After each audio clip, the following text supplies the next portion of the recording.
नमस्कार दोस्तों। तो जैसा कि चैनल पर एक सीरीज चल रही थी जिसमें कि हम आईटीआई टेक्नीशियन कॉम्पिटिटिव एग्ज़ाम के लिए सभी इम्पोर्टेंट एमसीक्यू को डिस्कस कर रहे थे, तो ये दोस्तों उसके आगे की वीडियो है। इसके पहले की वीडियो अगर आपने नहीं देखी तो लिंक आपको डिस्क्रिप्शन में देखने को मिल जाएगी, तो आप पहले उन वीडियो को जरूर से देखिएगा। तो यहाँ पे दोस्तों हम टोटल 4000 प्लस एमसीक्यू डिस्कस करने वाले हैं आईटीआई इलेक्ट्रॉनिक्स मैकेनिक ट्रेड से रिलेटेड।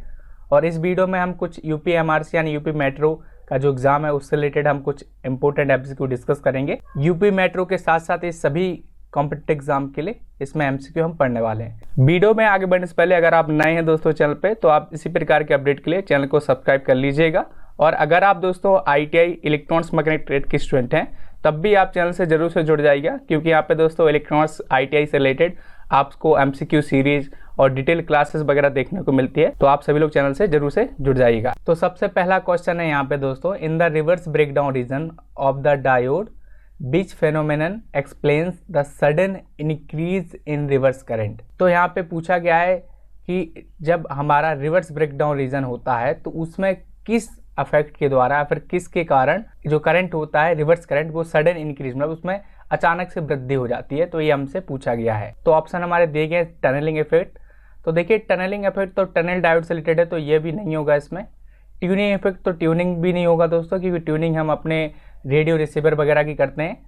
बात करें फोटो एमिशन की, तो फोटो एमिशन मतलब कि फोटोन को एमिट करता है, तो ये हमारी एलईडी करती है, तो ये भी नहीं होगा। तो ऑप्शन डी एवालांचे ब्रेकडाउन, या फिर इसको हम एवालांचे इफेक्ट भी बोलते हैं। तो डायोड जब रिवर्स ब्रेकडाउन होता है, मतलब कि रिवर्स ब्रेकडाउन का मतलब क्या होता है, मान लीजिए हमने किसी भी डायोड पर रिवर्स वाइसिंग अप्लाइड की और उसमें वोल्टेज हम इंक्रीज करते गए, तो एक टाइम ऐसा आएगा कि जिस टाइम डायोड मतलब ब्रेकडाउन हो जाएगा उस टाइम जो है करंट में अचानक से वृद्धि हो जाएगी, तो उसी को हम क्या बोलते हैं, एवालांची इफेक्ट। तो ये आप सभी लोग याद रखिएगा। नेक्स्ट क्वेश्चन में पूछा गया है, what is the output sequence at the start and end of the counting process of a four bit synchronous down counter. तो यहाँ पे बोला गया है कि जो 4-बिट सिंक्रोनस डाउन काउंटर है उसमें क्या सीक्वेंस रहेगा स्टार्टिंग से एंड तक या फिर एंड से स्टार्टिंग का। तो देखिए काउंटर कुछ इस प्रकार से होता है, अप एंड डाउन काउंटर होते हैं यहाँ पर बेसिकली। तो डाउन काउंटर का पूछा गया है, तो 4-बिट दिया गया है।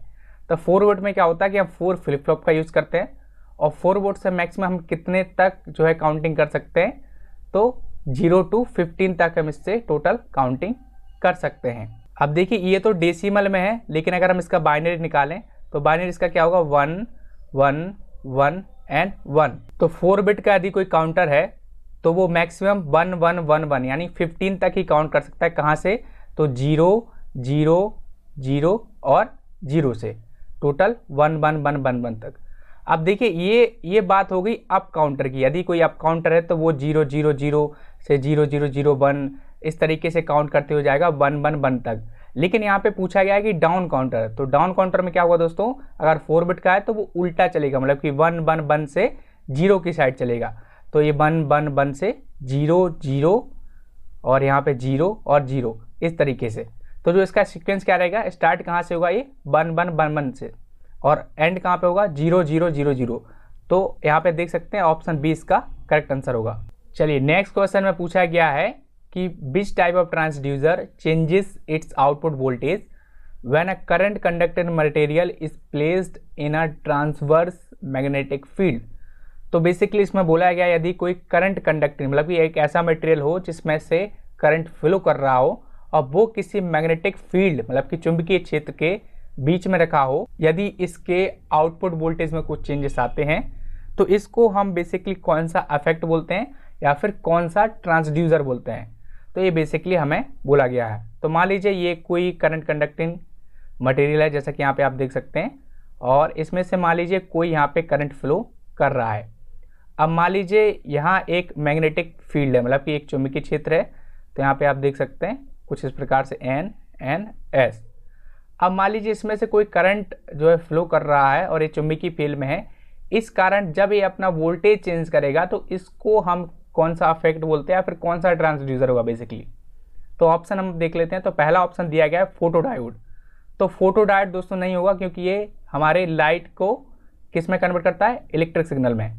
नेक्स्ट ऑप्शन है फोटोवोल्टिक सेल। तो फोटोवोल्टिक सेल भी दोस्तों नहीं होगा, क्योंकि ये ये भी अगेन ये क्या है, एक सोलर सेल है जो कि लाइट को किस में कन्वर्ट करती है, इलेक्ट्रिसिटी में। इसके बाद है पीजो इलेक्ट्रिक ट्रांसड्यूसर, तो दोस्तों ये भी नहीं होगा, क्योंकि अगर आप क्रिस्टल वगैरह आप पढ़ रहे हैं तो उसमें ये काम आता है। ऑप्शन डी इसका दोस्तों करेक्ट आंसर होगा, हॉल इफेक्ट ट्रांसड्यूसर। तो ये दोस्तों बहुत ही इंपॉर्टेंट क्वेश्चन है, रिसेंटली इसरो के टेक्नीशियन बी के एग्जाम में आया गया था, इसी से रिलेटेड। आप सभी से ऐसा भी पूछ सकता है कि इसको कौन सा इफेक्ट बोलते हैं, तो आप सभी को याद रखना हॉल इफेक्ट। यहाँ पर थोड़ा बहुत क्वेश्चन की भाषा में चेंज करे हुए आपसे पूछा जा सकता है, तो इसका आपको ध्यान रखना है, बहुत ही इंपॉर्टेंट क्वेश्चन है ये। नेक्स्ट क्वेश्चन में पूछा गया है, what is the application of decade counter in digital electronics. तो जो बेसिकली डिकेट काउंटर है उसको डिजिटल इलेक्ट्रॉनिक्स में और हम किसकी तरह यूज कर सकते हैं। तो ऑप्शन दिए गए हमारे, data storage, logic operation, frequency division या फिर एनालॉग टू डिजिटल कन्वर्टर। तो एक बार दोस्तों हम थोड़ा काउंटर को ऑपरेशन समझ लेते हैं इसकी वेवफॉर्म के जरिए। तो यहाँ पे देख सकते हैं 3 बिट काउंटर है, जैसा कि यहाँ पे देख सकते हैं 3 फ्लिप फ्लॉप इसमें यूज किए गए हैं। एक बार हम इनकी वेवफॉर्म पे नज़र डालेंगे तो यहाँ पे आप देख सकते हैं ये हमारी क्लॉक है, यहाँ पे 1 2 3 4 ये हमारी क्लॉक सिग्नल है। और यदि हम इसके टाइम पीरियड की बात करें तो यहाँ पे देख सकते हैं यहाँ से इसका एक टाइम पीरियड होगा जो कि होगा t, मान लेते हैं ये t है। अब देखिए यहाँ पे जो फ्रिक्वेंसी क्या होगी, f = 1/t। अगर हम अपनी क्लॉक सिग्नल की बात करें तो 1/t ये हमारे क्लॉक सिग्नल की फ्रिक्वेंसी होगी। अब देखिए हम सभी लोग जानते हैं यदि टाइम पीरियड बढ़ता है तो फ्रिक्वेंसी घटती है, और यदि फ्रिक्वेंसी बढ़ती है तो टाइम पीरियड हमारा घटता है। अब हम अपने फर्स्ट फ्लिप फ्लॉप का आउटपुट देखते हैं Q0 का। तो यहाँ पे इसकी वेवफॉर्म देखेंगे तो यहाँ पे देख सकते हैं, अगर हम इसका टाइम पीरियड देखें तो ये देखिए क्लॉक सिग्नल से ये डबल हो गया है, मतलब कि ये 2t हो गया है। तो यहाँ पे टाइम पीरियड बढ़ रहा है तो फ्रिक्वेंसी हमारी यहाँ पे घटेगी।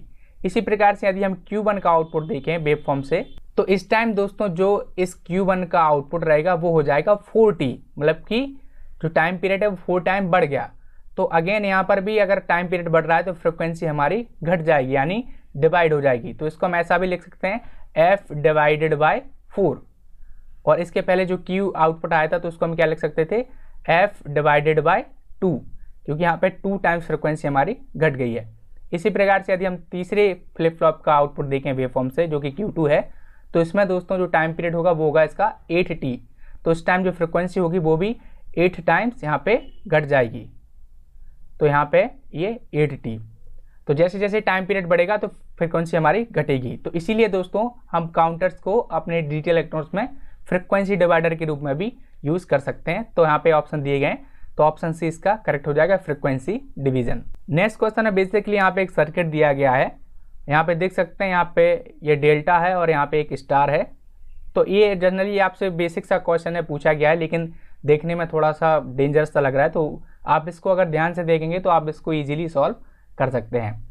तो बेसिकली ABC यहाँ पे देख सकते हैं एक ट्राइंगल है जिसमें कि 6 ओम के 3 बेसिकली रजिस्टर कनेक्टेड है जो कि डेल्टा फॉर्म में है। अब उन्होंने पूछा क्या है, यदि इस प्रकार से दिया गया तो what will be the equivalent resistance in each of the branches of the star configuration. यदि मान लीजिए इसी तरीके से हम स्टार कन्फिगरेशन में सर्किट को बनाते हैं तो इस टाइम यदि 6 ओम का रेजिस्टेंस है अगर तीनों ही जगह, तो उस टाइम टोटल रेजिस्टेंस क्या होगा, तो वो हमसे यहाँ पे पूछा गया है और हमारे ऑप्शन भी यहाँ पे दिए गए हैं। तो यहाँ पे कुछ इस तरीके से हमारे सर्किट दिए गए हैं। अगर हम पहले सर्किट की बात करें तो यहाँ पे अगर आप इसको ध्यान से देखेंगे तो ये कुछ सीरीज फॉर्म में कनेक्टेड है। तो इसको हम कुछ इस तरीके से लिख सकते हैं ना, 666। तो यदि इसमें हम इक्विवेलेंट रेजिस्टेंस निकालें, टोटल रेजिस्टेंस निकालें, तो वो हम जानते हैं RT = R1 + R2 + R3। इस फॉर्मूले से हम इसको कैलकुलेट करेंगे तो ये 18 इसका आंसर निकल के आएगा। लेकिन हमसे स्टार कन्फिगरेशन में पूछा गया है कि स्टार कन्फिगरेशन में टोटल रेजिस्टेंस क्या होगा। अब देखिए अगर स्टार कन्फिगरेशन है तो क्या मैं इसको इस तरीके से डिजाइन कर सकता हूँ। देखिए वही है, अगर हम यहाँ से एक पॉइंट यहाँ से निकाल दें तो यहाँ से 3 जगह ये डिवाइड हो रहा है। तो यहाँ पर भी आप देख सकते हैं यहाँ से ये 3 जगह डिवाइड हो रहा है और रेजिस्टेंस है, रेजिस्टेंस कितने का है, 6 ओम का। तो इस तरीके से अगर आप यहाँ पे देखेंगे तो यहाँ पे रेजिस्टेंस हमारे पैरेलल में हो गए। तो डेल्टा में सीरीज में थे और स्टार में पैरेलल में। और हम सभी जानते हैं यदि पैरेलल में रेजिस्टेंस है और हमें उसको टोटल रेजिस्टेंस निकालना है, जिसका कि फॉर्मूला होता है 1/RT = 1/R1 + 1/R2 + 1/R3। तो इस फॉर्मूले से हम टोटल रेजिस्टेंस निकाल सकते हैं। तो 1/6 + 1/6 + 1/6 करेंगे, 6 एलसीएम आ जाएगा तो 3, तो 6 / 3 तो हमारा 2 ओम आंसर निकल के आ जाएगा। तो ऑप्शन डी दोस्तों इसका करेक्ट आंसर होगा। इस तरीके से दोस्तों एग्जाम में क्वेश्चन आ जाते हैं, तो आप सभी लोग इनकी प्रैक्टिस अच्छे से करिएगा। चलिए नेक्स्ट क्वेश्चन में दोस्तों यहाँ पे पूछा गया है, यदि कोई पेंटावैलेंट एलिमेंट है जैसे कि फॉस्फर, यदि हम इसको सेमीकंडक्टर क्रिस्टल में मतलब कि सेमीकंडक्टर यानी अर्धचालकों में मिला देते हैं, तो इस टाइम पे कौन सा एक्सट्रिंसिक सेमीकंडक्टर, एक्सट्रिंसिक मतलब कि अशुद्ध अर्धचालक बनेगा, यानी extrinsic semiconductor is form, and what is the majority carrier. तो बेसिकली क्वेश्चन में कहा क्या गया है, मान लीजिए कोई पेंटावैलेंट अशुद्धि है और उसको हम यदि प्योर सेमीकंडक्टर में मिलाएं तो उसके बाद कौन सा अशुद्ध सेमीकंडक्टर बनेगा और उसमें मेजॉरिटी चार्ज कैरियर क्या होंगे। तो दोस्तों पेंटावैलेंट अशुद्धि हम सभी जानते हैं, पेंटावैलेंट में क्या होता है कि फ्री इलेक्ट्रॉन होते हैं। अगर हम पेंटावैलेंट अशुद्धि को अगर हम प्योर सेमीकंडक्टर में मिलाएं तो उस टाइम कौन सा सेमीकंडक्टर बनेगा, तो हम सभी जानते हैं एन टाइप सेमीकंडक्टर, क्योंकि एन टाइप सेमीकंडक्टर में ही क्या होते हैं, फ्री इलेक्ट्रॉन होते हैं। अब देखिए फ्री इलेक्ट्रॉन यानी मेजॉरिटी फ्री इलेक्ट्रॉन, मतलब ज़्यादा से ज़्यादा फ्री इलेक्ट्रॉन होंगे, कम संख्या में होल देखने को मिलेंगे। तो वही आगे पूछा गया what is the majority carrier, तो इस टाइम कौन सा अशुद्ध अर्धचालक बनेगा, तो एन टाइप सेमीकंडक्टर बनेगा with electron as majority carrier. तो ऑप्शन बी इसका करेक्ट होगा। तो नेक्स्ट क्वेश्चन यहाँ पे पूछा गया है, why silicon preferred over germanium in zener diode. तो जर्मेनियम की जगह हम सिलिकॉन को क्यों प्रेफर करते हैं इन जेनर डायोड में। तो जब कभी दोस्तों हम सिलिकॉन और जर्मेनियम के बारे में पढ़ते हैं तो हम सभी इनके टेम्परेचर स्टेबिलिटी या फिर टेम्परेचर कैपेबिलिटी के बारे में पढ़ते हैं, जहाँ पे हम सभी जानते हैं कि जो जर्मेनियम होता है वो मैक्सिमम 70 डिग्री सेल्सियस तक काम कर सकता है, लेकिन जो सिलिकॉन होता है वो 150 डिग्री सेल्सियस तक काम कर सकता है। तो दोस्तों यहाँ पे अगर आप ऑप्शन डी को पढ़ेंगे तो यहाँ पे लिखा हुआ है silicon has a higher temperature capability. तो ऑप्शन डी इसका करेक्ट आंसर होगा दोस्तों, सिलिकॉन हमारा अधिक तापमान पर काम कर पाता है, जर्मेनियम नहीं कर पाता है। और मान लीजिए अगर हमें कोई ऐसा डिवाइस बनाना है जो मान लीजिए अधिक टेम्परेचर पर काम करे, तो उस टाइम हम जर्मेनियम को काम में नहीं ले सकते, क्योंकि जर्मेनियम मैक्सिमम 70 डिग्री सेल्सियस तक ही काम कर सकता है। तो इसलिए हम सिलिकॉन को प्रेफर करते हैं, क्योंकि इसके पास क्या होता है, हायर टेम्परेचर कैपेबिलिटी होती है। नेक्स्ट क्वेश्चन पूछा गया है, what happens to the barrier potential of PN junction diode as the temperature increases. तो जैसे जैसे कोई पीएन जंक्शन डायोड होता है तो उसमें दोस्तों जो बैरियर पोटेंशियल होता है उसका जब कभी हम तापमान बढ़ाते हैं तो उस पर क्या अंतर पड़ता है, क्या ये घटता है, क्या ये बढ़ता है, सेम रहता है, या फिर नन ऑफ द अबव। तो हम सभी जानते हैं जब हम पीएन जंक्शन डायोड में टेम्परेचर को बढ़ाते हैं तो जो उसका बैरियर पोटेंशियल है वो क्या होता है, घटता है। तो इसका ऑप्शन ही सही होगा, इट डिक्रीजेस। तो नेक्स्ट क्वेश्चन में यहाँ पे पूछा गया है, a resistor with a value of 680 ohm is connected in a circuit and the potential difference developed across it is measured to be 7.6 volt. What is the power dissipated by the resistor? तो basically यहाँ पे बोला गया है, मान लीजिए एक register, किसी सर्किट में एक रजिस्टर है जो कि 680 ओम का है और जिसके अक्रॉस 7.6 वोल्ट है, तो वह रजिस्टर कितना पावर डिसिपेट करेगा, ये हमसे पूछा गया है। हमारे ऑप्शन भी हैं यहाँ पर 39 मिलीवॉट, 39 किलोवॉट, 85 किलोवॉट या फिर 85 मिलीवॉट। तो इसको हम सॉल्व करते हैं। तो ये सर्किट दोस्तों कुछ इस प्रकार से है, जैसा कि यहाँ पे देख सकते हैं, एक सर्किट है जिसमें एक रजिस्टर है 680 ओम का और इसके अक्रॉस जो वोल्टेज यहाँ पे दिया गया है वो दिया गया है 7.6 वोल्ट। और हम सभी जानते हैं जो पावर का फॉर्मूला होता है वो क्या होता है, V उसका अपॉन R। तो इस फॉर्मूले से जैसे ही हम इसको सॉल्व करेंगे, वैल्यू पुट करेंगे, तो ये करीब 0.084 के समथिंग निकल के आएगा। तो ऑप्शन में ये नहीं है, तो 85 मिलीवॉट हमारे ऑप्शन में है, तो उसके आसपास ही है। तो यहाँ पे देख सकते हैं ऑप्शन डी हम इसको लगा देंगे, 85 मिलीवॉट। नेक्स्ट क्वेश्चन में पूछा गया है, which type of shift register is suitable for multiplexing input lines into a single data stream. अब देखिए मल्टीप्लेक्सिंग यानी मल्टीप्लेक्सर बेसिकली यहाँ पे पूछा गया। मल्टीप्लेक्सिंग एक टेक्निक होती है जिसमें कि हम मैनी सिग्नल को वन में कन्वर्ट करते हैं, मतलब कि मैनी टू वन। तो मल्टीप्लेक्स में क्या होगा, मैनी इनपुट मतलब कई सारे इनपुट होंगे और आउटपुट लेकिन एक ही निकलेगा। तो यहाँ पे हमसे वही पूछा गया है, किस शिफ्ट रजिस्टर के द्वारा हम ऐसा कर सकते हैं। तो हमारे ऑप्शन दिए गए हैं SI, SO, सीसो यानी सीरियल इन सीरियल आउट। तो इसमें डेटा क्या होगा, सीरियली इन होगा और सीरियली आउट होगा। इसके बाद नेक्स्ट क्या है, सीपो मतलब कि सीरियल इन पैरेलल आउट, जिसमें डेटा तो सीरियली इन होगा लेकिन आउटपुट हमें पैरेलल देखने को मिलेगा, मतलब कि एक साथ देखने को मिल जाएगा। तो ये 1 to मैनी है। और यदि हम बात करें पीसो की, तो parallel in and serial out, इसमें क्या हो रहा है कि डेटा इनपुट तो हमारा पैरेलल ही हो रहा है, लेकिन आउटपुट हमारा क्या निकल रहा है, सीरियली। मतलब कि ये सिंगल डेटा यहाँ पे आउटपुट में देखने को मिला है, मतलब कि सिंगल डेटा स्ट्रीम। तो ये यहाँ पे क्या हो रहा है, मैनी टू वन। तो इस केस में कौन सा हमारा सेपरेशन काम आ रहा है, पीसो, यानी पैरेलल इन सीरियल आउट। तो ऑप्शन सी। तो दोस्तों यहाँ पे नेक्स्ट क्वेश्चन में एक ट्रांसफार्मर से रिलेटेड क्वेश्चन है, पूछा गया है यहाँ पे कि ट्रांसफार्मर के प्राइमरी साइड 600 वोल्ट एसी की सप्लाई कनेक्टेड है और सेकेंडरी साइड एक 15 ओम का रजिस्टिव लोड है, और जो सेकेंडरी साइड का जो डिफरेंस है, मतलब कि जो वोल्टेज है वो है 240 वोल्ट। तो हमसे number of primary turns and number of secondary turns पूछे गए हैं ट्रांसफार्मर की। तो ये सर्किट दोस्तों कुछ इस प्रकार से, एक ट्रांसफार्मर है जहाँ पे इसके प्राइमरी साइड 600 वोल्ट की सप्लाई है और सेकेंडरी साइड हमें 240 वोल्ट देखने को मिल रहा है, और ये 15 ओम का एक रजिस्टिव लोड कनेक्टेड है। अब देखिए हमें number of primary turns and number of secondary turns calculate करना है, यानी N1 N2 या फिर NP और NS। तो हम सभी जानते हैं जो इसका फॉर्मूला क्या होता है, NP upon NS equal to VP upon VS, जहाँ पे NP क्या है, number of primary turns upon number of secondary turns equal to primary voltage upon secondary voltage. तो ये नंबर ऑफ टर्न्स तो हमें निकालने हैं दोनों साइड के, लेकिन वोल्टेज हमें दिया गया है दोनों ही साइड का। तो जस्ट हम वैल्यू को पुट करेंगे, इसको सॉल्व करेंगे। जो प्राइमरी वोल्टेज दिया गया वो दिया गया 600 वोल्ट, सेकेंडरी दिया गया 240 वोल्ट। जब इसको डिवाइड करेंगे तो 2.5 टाइम्स ये डिवाइड होगा 600, तो 2.5 अपॉन 1, जहाँ पे नंबर ऑफ प्राइमरी टर्न्स और नंबर ऑफ सेकेंडरी का जो रेशियो है वो 2.5:1 निकल के आ जाएगा। तो यहाँ पे देख सकते हैं, यहाँ पे ऑप्शन दिए गए हैं, तो ऑप्शन सी इसका करेक्ट आंसर होगा। तो इस तरीके से भी दोस्तों आपसे क्वेश्चन पूछे जा सकते हैं, बस आपके लिए फॉर्मूला याद होना चाहिए। नेक्स्ट क्वेश्चन में दोस्तों यहाँ पे पूछा गया है, what is the primary function of coupling capacitor in BGT small signal analysis. तो बेसिकली BGT में जो हम एम्पलीफायर बनाते हैं दोस्तों, उसमें जो कपलिंग कैपेसिटर होता है उसका यूज क्या होता है। अगर आप नहीं जानते कपलिंग कैपेसिटर, तो आप देख सकते हैं ये एक सर्किट है, यहाँ पे आप देख सकते हैं ये कपलिंग कैपेसिटर यहाँ पे लगे हुए हैं। एक ये दोस्तों कॉमन एमीटर कॉन्फ़िगरेशन एम्पलीफायर है। तो यहाँ पे जो एमीटर के पास जो कैपेसिटर लगा होता है उसको हम बाईपास कैपेसिटर बोलते हैं। तो फिलहाल यहाँ पे कपलिंग कैपेसिटर से रिलेटेड हमसे पूछा गया है, इसका क्या काम होता है। ऑप्शन दिए गए हमारे, टू प्रोवाइड नेगेटिव फीडबैक। क्या नेगेटिव फीडबैक प्रोवाइड करता है, तो जी नहीं, नेगेटिव फीडबैक प्रोवाइड नहीं करता है। To stabilize the operating point, क्या इसके ऑपरेटिंग पॉइंट को स्टेबलाइज करता है, तो जी नहीं। उसके लिए तो दोस्तों अलग अलग मेथड होते हैं, जैसे कि इसमें देख सकते हैं इसमें पोटेंशियल डिवाइडर मेथड यूज किया गया है इसके ऑपरेटिंग पॉइंट को सेट करने के लिए, तो ये भी नहीं होगा। To increase the voltage gain, तो जी नहीं, वोल्टेज गेन को भी इंक्रीज नहीं करता है। तो ऑप्शन डी इसका करेक्ट आंसर होगा, टू ब्लॉक DC सिग्नल। तो जैसा कि हम सभी जानते हैं जो कैपेसिटर होता है वो DC सिग्नल को ब्लॉक करता है, DC सिग्नल को पास नहीं करता है, तो इसीलिए हम कपलिंग कैपेसिटर का यूज करते हैं।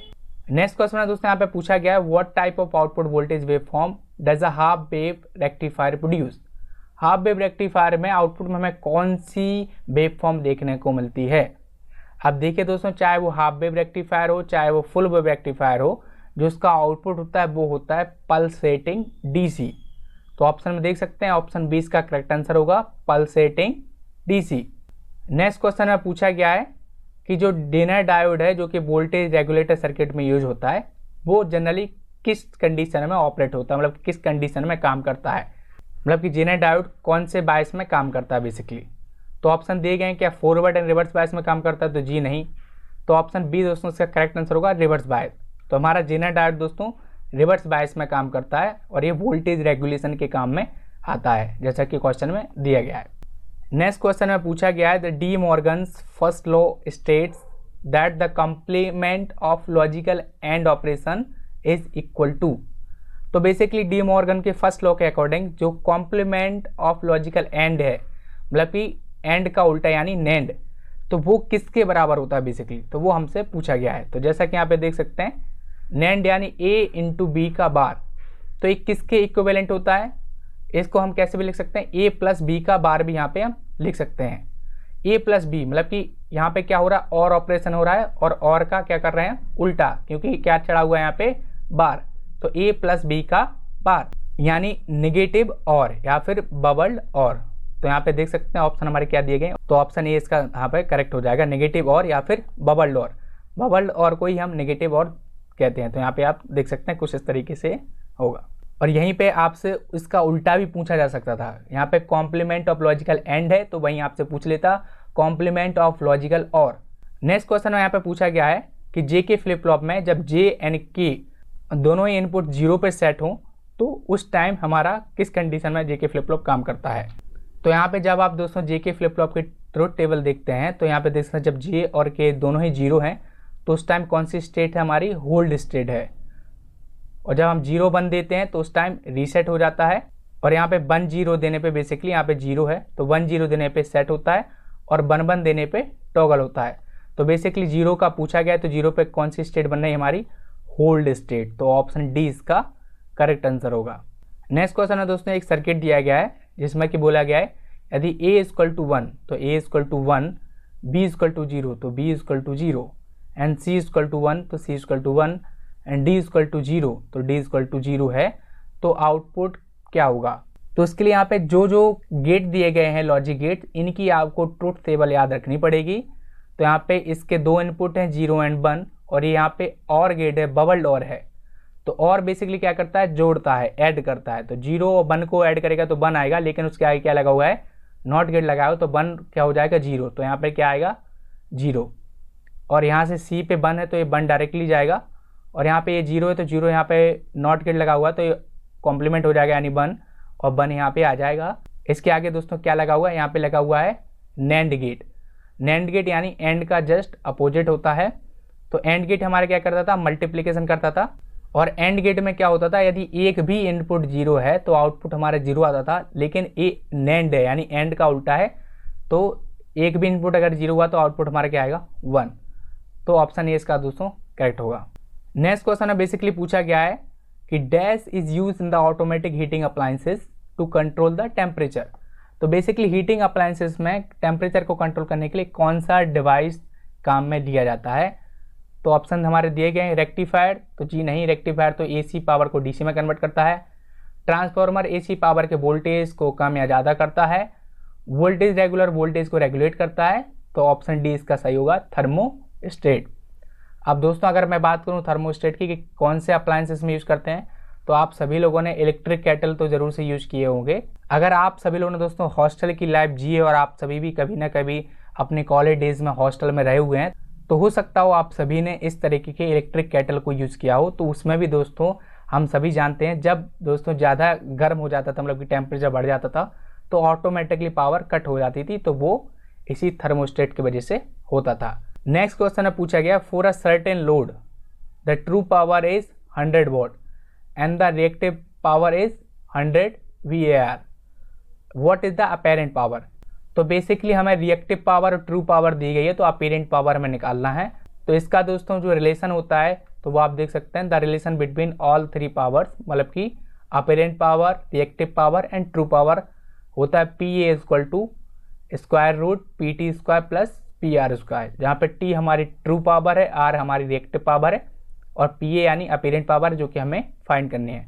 तो जस्ट हम वैल्यू को पुट करेंगे और सॉल्व करेंगे तो जो हमारी अपेरेंट पावर है वो 141.4 निकल के आ जाएगी। तो ऑप्शन देख सकते हैं, ऑप्शन 20 का करेक्ट आंसर हो जाएगा।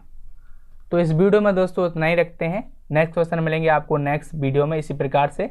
अगर आप नए हैं, इलेक्ट्रॉनिक्स के स्टूडेंट हैं, आप भी तैयारी कर रहे हैं IIT लेवल पर किसी भी टेक्नीशियन कॉम्पिटिटिव एग्जाम की, तो इसी प्रकार की MCQ सीरीज़ के लिए आप चैनल को सब्सक्राइब करना मत भूलिएगा। अगर आपके कोई डाउट रह गए हैं तो नीचे कमेंट सेक्शन में जरूर से बताइएगा। वीडियो अच्छा लगा हो तो उसको लाइक जरूर से कीजिएगा, शेयर करिएगा जल्दी से जल्दी अपने दोस्तों के साथ। तो इस वीडियो में इतना ही, मिलते हैं फिर किसी वीडियो में। जय हिंद, वंदे मातरम।